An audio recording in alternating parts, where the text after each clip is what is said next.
hadir di tempat ini. Tuhan, kami bersama-sama mohon ampuni segala kekurangan kami, kuduskan hati kami.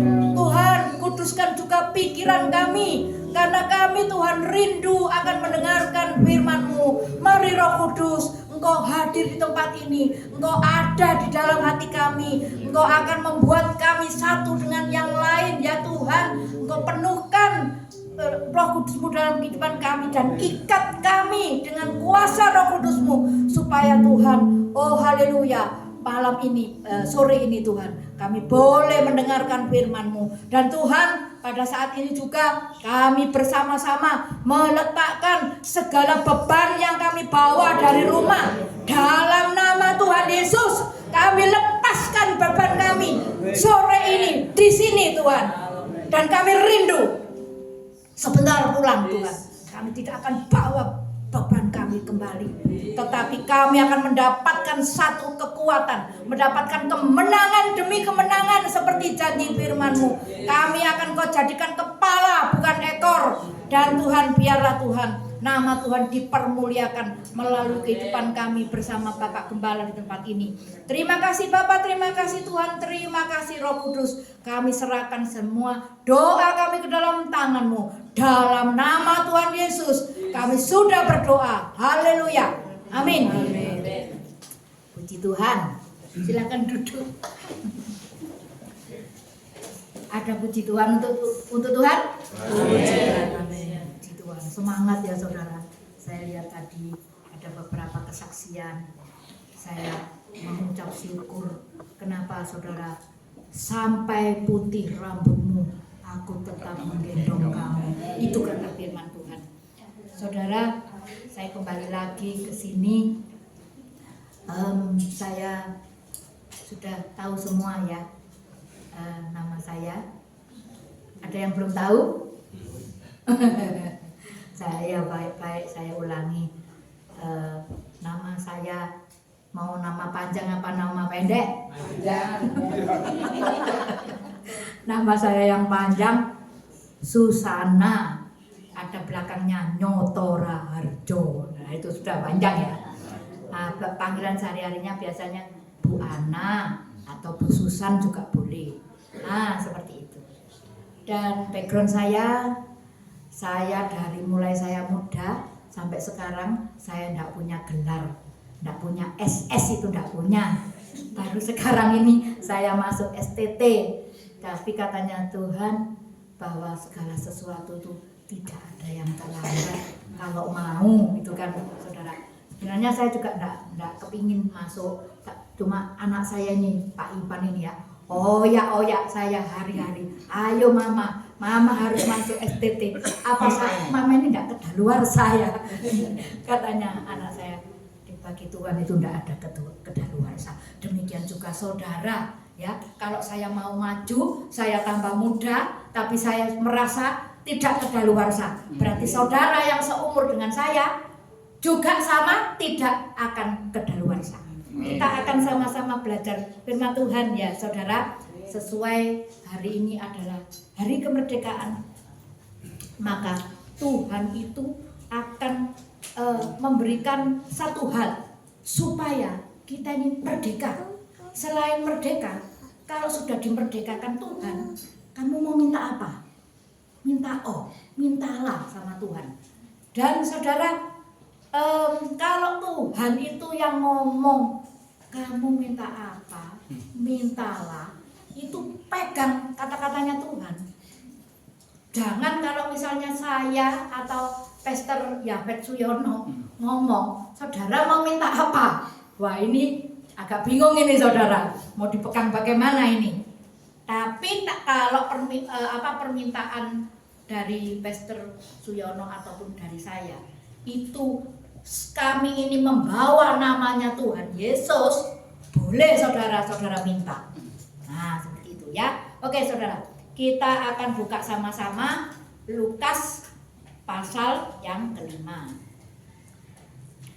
Yang bisa membuka Lukas pasal 5 silakan. Dan juga ada yang bisa menolong saya membaca Lukas 5 ayat 1. Lukas 5 ayat 1 dalam perikop penjala ikan menjadi penjala manusia. Ya. Ayat 1. Pada suatu kali Yesus berdiri di pantai danau Genesaret, sedangkan orang banyak mengerumuni dia hendak mendengarkan firman Allah. Ya, nomor 2. Oh, sampai ayat berapa? Sampai 5. Sementara sampai 5 dulu. Nanti yang selanjutnya bisa dibuat PR ya saudara ya.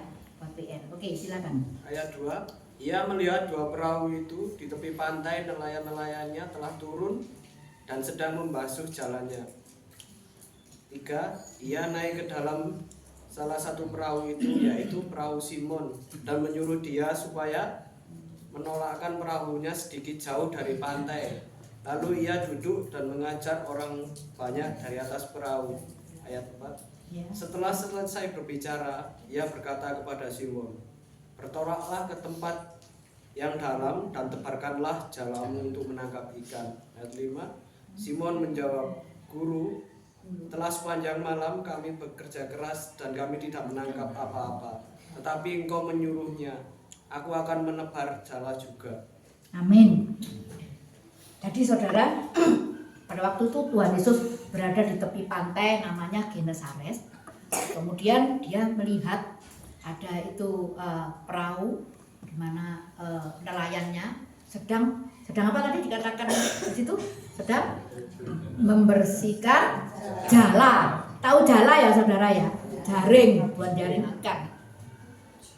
Terus saudara, berarti kalau mereka menepi ke pantai dan pada saat Tuhan Yesus menemui mereka katakan kepada Tuhan Yesus, kami ini semalaman ini tidak dapat ikan. Artinya saudara, kalau mau cari ikan itu pada apa ya? Pada malam hari. Apa mungkin orang nyari ikan pada siang hari? Nggak mungkin. Kenapa? Ikannya tidur. Itu saudara ya. Nah, biasanya seperti itu.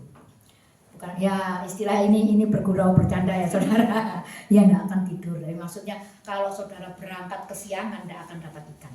Nah, kenapa saudara pada waktu itu Yesus ngomong sama Simon?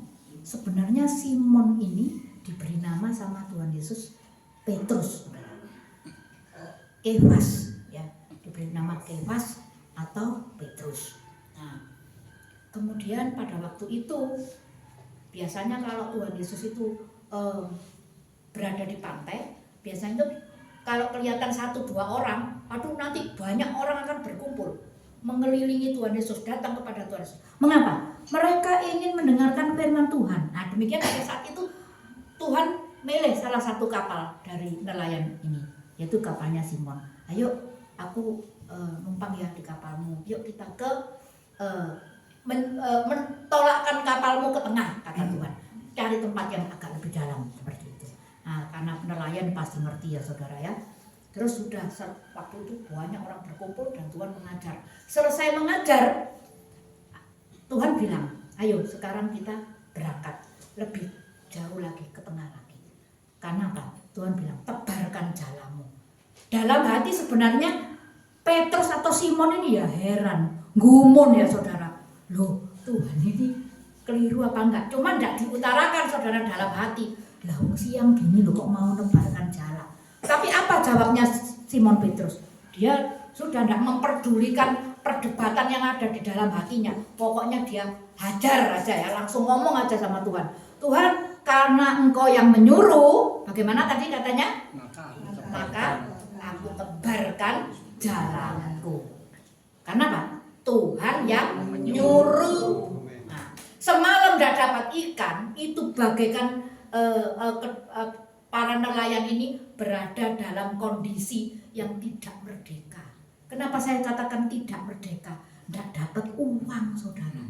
Padahal mereka jalan itu kan kepingin melaut itu kan kepingin dapat uang, pulangnya dapat uang. Dalam artian berangkat tidak dapat apa-apa, pulang dapat uang. Dan itu yang saya maksudkan. Mereka mendapat satu kemerdekaan. Mereka dapat kemenangan demi kemenangan. Itu yang saya terjemahkan seperti itu. Dan saudara tahu, tak tahu saya atau mungkin yang lain ya, pernah tidak mendengar cerita soal 5 ikan, 5 roti, pinter-pinter ya, 2 ikan. Yang pernah sekolah minggu di sini dulu siapa ya? Ada yang pernah sekolah minggu dulu di sini? Ada, walaupun enggak sekolah minggu pasti Pastor Yafet pasti pernah bercerita seperti ini. Dan saudara tahu, pada saat ya seperti biasanya Tuhan ngajar, kalau sudah ngajar ya Tuhan tuh kasihan lihat orang-orang ini sudah dengarkan firman. Tuhan juga ngerti bahwa orang-orang ini sedang lapar seperti itu. Tapi di situ karena di tempat dia mengajar itu tidak dekat pertokoan. Zaman lalu itu saudara, tidak seperti zaman sekarang. Di zaman sekarang, oh di situ ada Indomaret, di sana ada Alfamart, di sana Maretnya di mana? Tidak ada Maret itu tadi saudara. Nah akhirnya saudara, anak kecil yang bawa itu roti dengan ikan. Saudara pasti sudah tahu, itu tidak perlu saya jabarkan. Hanya satu perkataan Tuhan yang pada saat mau membagikan roti dan ikan, Tuhan memberkati dulu. Terus Tuhan itu menanyakan kepada orang-orang yang mengikuti dia. Tuhan tanyanya seperti ini saudara. Seberapa yang kamu kehendaki? Pernah ingat ya saudara ya kata-kata ini? Sebetulnya boleh diganti bagaimana saudara kalau masih ingat? Ya, seberapa yang kamu inginkan atau seberapa yang kamu kehendaki. Jadi kira-kira kalau diterjemahkan bahasa kita nih gimana, saudara? Jalukmu piro? Botomu piro? Ya, terus sak gelemu, sak karepmu. Loh, enak enggak, saudara? Tuhan tuh ngomong, botomu piro? Kita tuh ditanya sekarang ini, ditantang sama Tuhan, botomu piro? Nah, terus Tuhan ngomong apa? Sekarang berapa yang saudara butuhkan saat ini? Saya tahu sekarang Pastor Yafet sedang mau membangun. Tuhan tanya kepada pastor bersama saudara semua yang ada di sini, yang terbeban dengan yang akan dibangun. Tuhan ngomong, botomu piro? Terus Tuhan yang ngomong, sakarepmu. Sama dengan Petrus pada saat itu. Tebarkan jala. Nurut enggak Petrus? Nurut. Dilempar jalannya. Apa yang dia dapat? Ikan sampai dia enggak kuat nyeret, saudara. Sampai dikatakan apa? Nanti kalau sudah baca PR lanjutnya sampai selesai, nah di situ akan lihat perahunya itu akan tenggelam saking akeh, yaitu tadi sakarepmu. Keluar lagi ya judulnya sakarepmu. Nah, saudara ingat pada saat seorang janda dia punya utang, anaknya mau diambil sebagai budak. Tuhan tanya, kamu tuh punya apa? Ini loh Tuhan, minyak, cuma sekecil ini, sak botol minyak putih yang besar loh, saudara. Cuma itu, satu buli-buli tuh kira-kira besarnya segitu. Terus dia sudah tidak punya apa-apa lagi. Tapi Nabi Elisa ini ngomong, kalau gitu sekarang kamu pergi ke tetangga-tetanggamu. Apa? Minta tempayan, minta gentong kalau zaman sekarang ya, ember, wes saono bawa ke sini.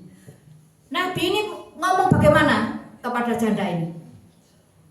Tetapi jangan terlalu sedikit. Ayo diterjemahkan. Tetapi jangan terlalu sedikit, ini apa? Sing akeh. Golek wadah sing akeh. Ingat saudara ya, perhatikan. Tuhan itu tidak pernah, walaupun yang diputus nabinya, tidak pernah nyuruh kebutuhan kita sesuatu kebutuhan kita itu pinjem. Kebutuhan loh ya, pinjem, tidak. Tetapi yang disuruh Tuhan, nabinya ini tadi ngomong apa? Minjem mau wadah, gentong lu semua, jangan terlalu sedikit. Terus punyanya janda ini apa? Minyak buli, satu buli-buli tok. Jadi ya, telaten saudara, sak buli-buli ditur gini sampai sak penuhnya. Dipindah lagi, kalau sudah penuh diseret, ditaruh lagi di gentong yang kosong, dicur lagi. Jadi untuk mendapatkan sesuatu yang kita mau itu butuh proses, nggak langsung ditur penuh, nggak bisa seperti itu, saudara. Kalau memang Tuhan mau prosesnya itu dikucurkan gini, ya udah nurut aja. Tetapi satu hal, sekali lagi ingat ya saudara. Apa yang ada di dalam kita, punyanya seberapa? Ya cuma sak buli-buli itu tok Tuhan. Punyanya berapa? Ya udah 5 roti 2 ikan tok, enggak punya lain. Punyanya apa Petrus? Jala kosong, tak malam enggak dapat iwak. Udah tebarkan. Lo kosong enggak ada apa-apa tuh saudara, disuruh nebarkan. Ditebarkan. Nah, kenapa saya mengatakan demikian? Ini berhubungan dengan iman kita, saudara. Karena apa? Kalau kita menggunakan iman kita dan kita selalu memperhatikan firman Tuhan, kita nurut apa omongannya Tuhan itu kita turut. Terus pada saat saudara botol itu besar, menurut pikiran saudara gini, waduh lagi botolnya gede. Nah kalau minta juga enggak boleh yang sedikit katanya. Jangan merasa gini ya saudara. Loh, biasanya kalau orang Jawa kan sungkan ya saudara. Kalau ditanya minta berapa, alah 1 aja. Bila perlu sudah 1 ini nanti tak orang 2. Gitu kan? Tapi ini saudara diajari sama Tuhan, minta sing akeh. Jaluk itu sing akeh. Itu. Terus mintanya bagaimana? Sakarepmu. Kalau kamu minta kuasanya titik ya kamu dikasih titik. Kamu minta sedikit. Makanya kalau minta sama Tuhan, jangan pernah membatasi kuasanya Tuhan. Pokoknya minta Tuhan. Seberapa kepinginan saya itu ya yang banyak. Seberapa Tuhan mau kasih, ya udah enggak apa-apa. Saya terima. Tapi yang penting saya mintanya yang banyak. Minta sama Tuhan loh saudara ya. Bukan minta sama sesama kita. Bukan seperti itu. Itu perintahnya Tuhan. Ingat-ingat seperti ini. Nah, saudara, kita akan lihat di janjinya Tuhan soal iman dulu ya. Di Ibrani 11 ayat 1. Mungkin yang lain yang bisa bantu. Kalau enggak ya enggak apa-apa, satu orang. Ibrani 11 ayat 1. ya, monggo.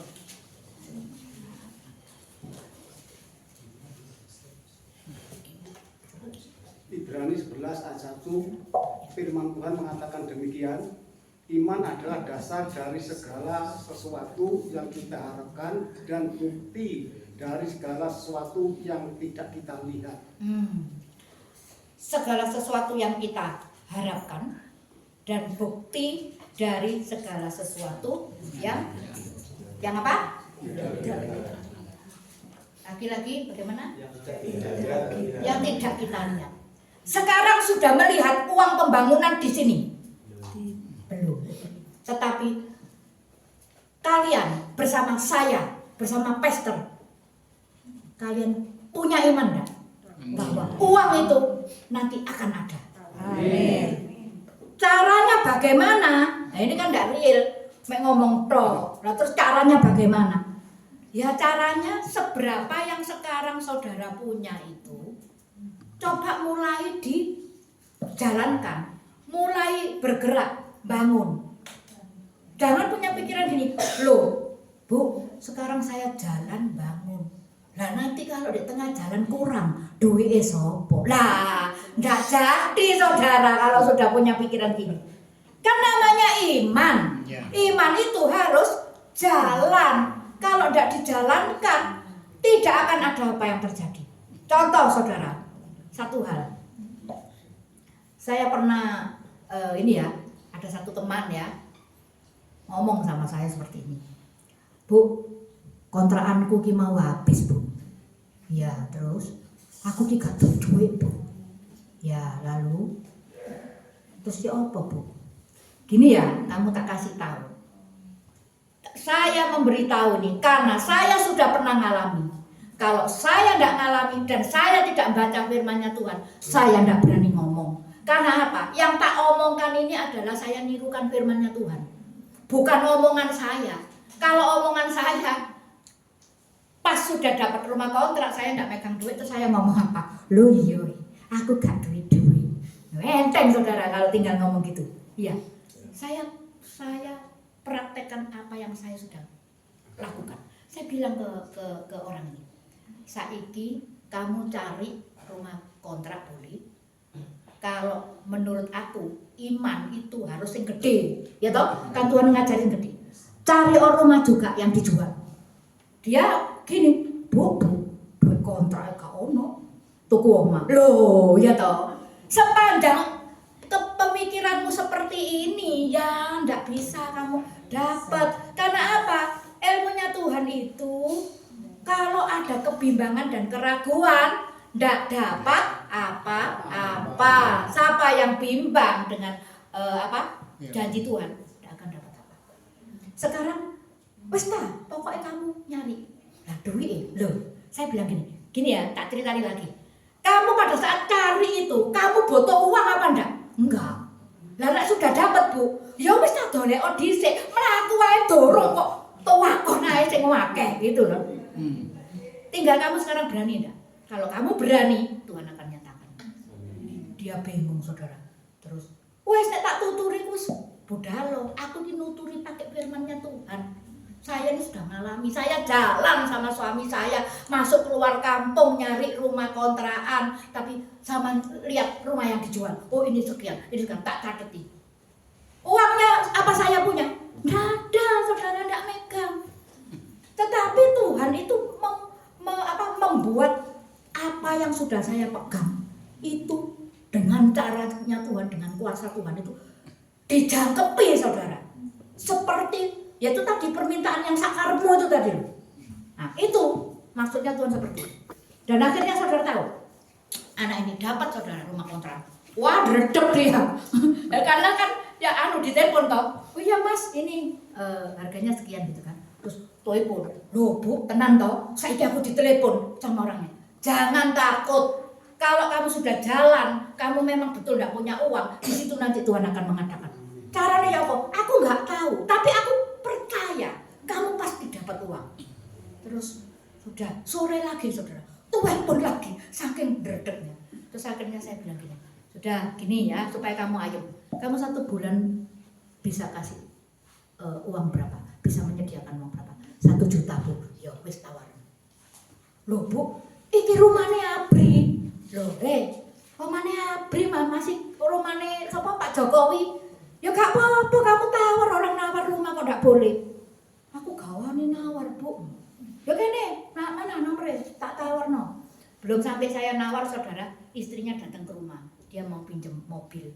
Sirion saya mau dibawa pergi ke Bali. Saya tanya, kamu bisa sampai sini? Iya, bisa. Akhirnya saudara singkat cerita dia sudah berangkat ke Bali dan dia pulang.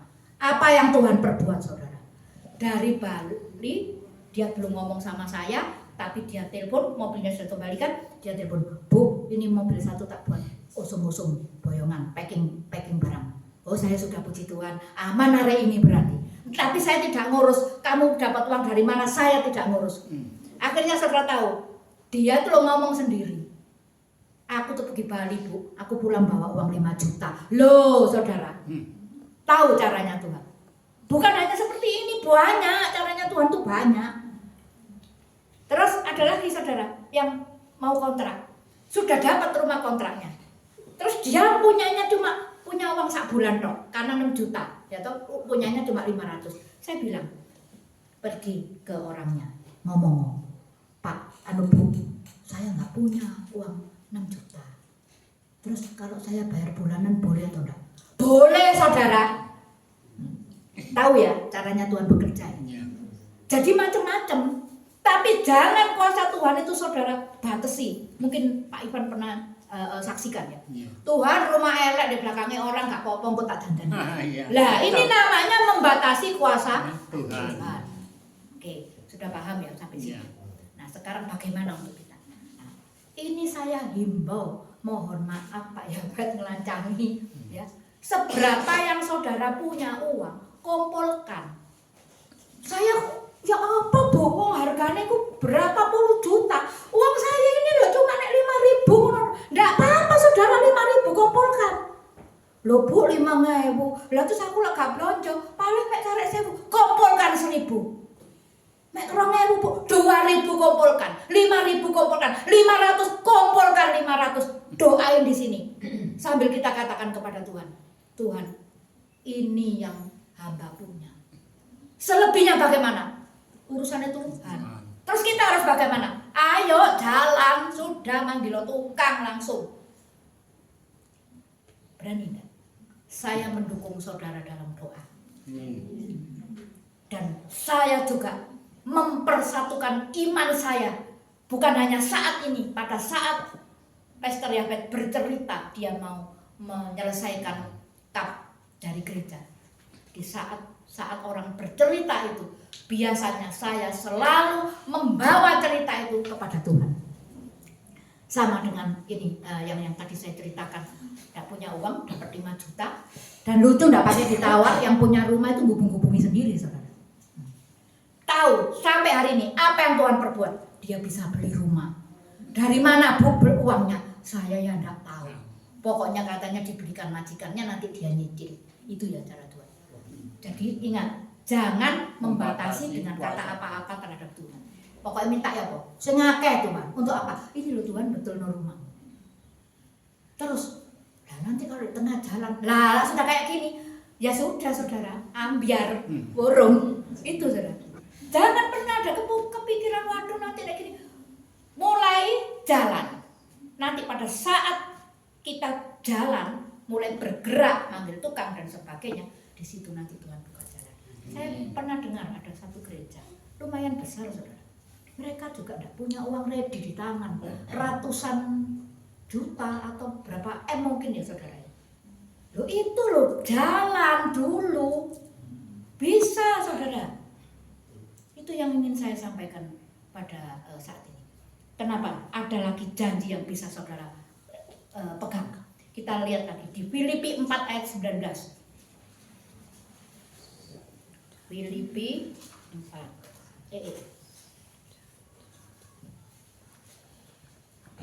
Filipi 4 ayat 19. Ada yang mau membantu? Atau ayat 19? Tuhan, silakan. Allahku akan memenuhi segala keperluanmu menurut kekayaan dan kemuliaannya dalam Kristus Yesus. Allahku akan memenuhi segala keperluanmu menurut kekayaannya, bukan kekayaan saya dan kekayaan Pastor Yafet. Sudah ya, baca sendiri ya. Menurut kekayaan dan kemuliaannya di dalam Yesus Kristus. Loh, ini janji, pegang saudara. Dan janji ini saudara juga jangan cuma janji tok. Maksudnya yang dipegang cuma janji tok. Nggak bisa saudara.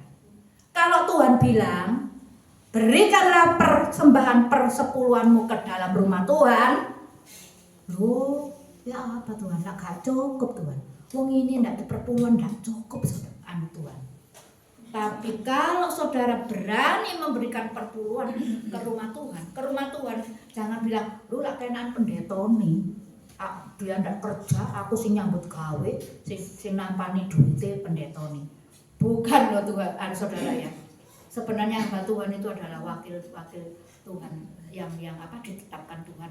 Dan kalau mau dibaca lagi lebih teliti lagi, kita semua yang ada di sini itu hamba Tuhan, saudara. Semua, tidak terkecuali, semua hamba Tuhan. Jadi jangan pernah hitung-hitung, kalau tidak cukup, jalankan dulu perpuluhan. Katanya Tuhan, ujilah aku. Kalau tidak tingkap-tingkap langit aku buka. Kalau aku sudah buka, tidak ada yang bisa nutup. Tapi kalau sudah Tuhan gemes, ya ditutup saudara. Sudah, mereka daya apa saja tidak akan berhasil. Ditutup, wis buyar. Itu ingat saudara. Jadi saudara, jangan pernah meragukan kuasa Tuhan. Dan saudara, saya terkesan dengan cerita soal Petrus. Dia menjala semalam tidak dapat. Padahal menurut logika siang itu loh, mau menjala itu oleh apa saudara? Tidak dapat. Tapi Petrus ngomong, karena Tuhan yang nyuruh, aku akan lakukan. Sama, ayo kita ngomong sama-sama. Karena Tuhan yang nyuruh, tidak mungkin ke pelakon itu sudah maunya jebol, terus Tuhan tidak nyuruh. Pasti Tuhan nyuruh. Hanya ayo imanmu bagaimana? Ayo sudah mulai action no. Terus seberapa yang saudara punya, kumpulkan di sini, kasihkan di gereja. Terus doa rame-rame. Tuhan ini yang aku punya. Sama 5 roti 2 ikan. Ini yang ada ini. Terus nanti apa? Diberkati Tuhan. Berkat tono Tuhan. Berkat seberapa yang kita punya. Terus sisanya bagaimana? Tuhan yang menyelesaikan. Amin, saudara-saudara. Tuhan Yesus dipermuliakan. Amin.